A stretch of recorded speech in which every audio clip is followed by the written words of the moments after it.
March 1947, and a reminder this is not the first time this has happened.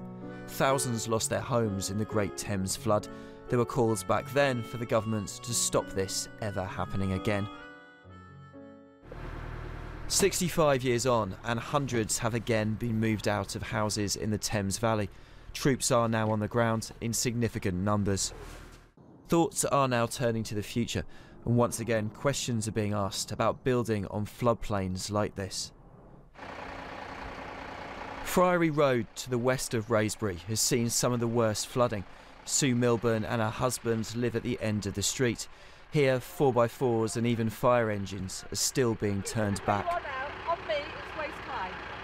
If you're trying to get to Friary Road, you'll probably be all right in this because a 4x4's just gone. No, we're back out together.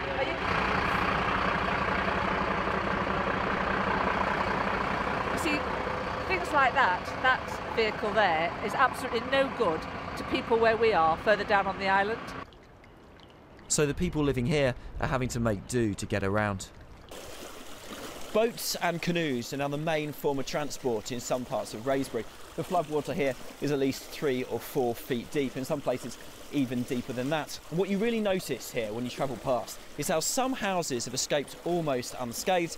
Others that are perhaps less well designed have seen the floodwaters pour in.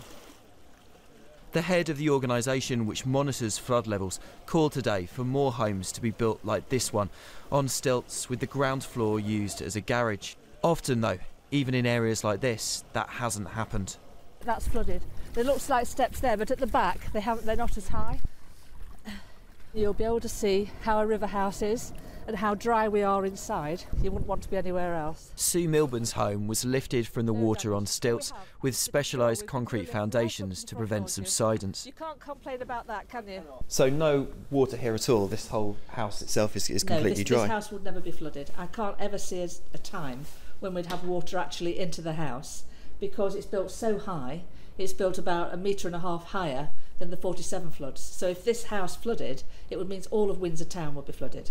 She walked us outside to see how her neighbours were getting on. That's the lady's had to move out. She's a lady who lives on her own, and although the water's not in the house, the electric meter is very low down. It's just switched her off basically, so there's no heating, no lighting.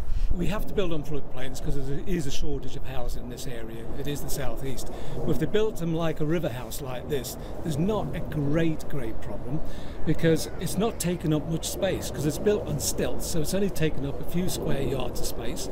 You don't concrete underneath, gravel underneath.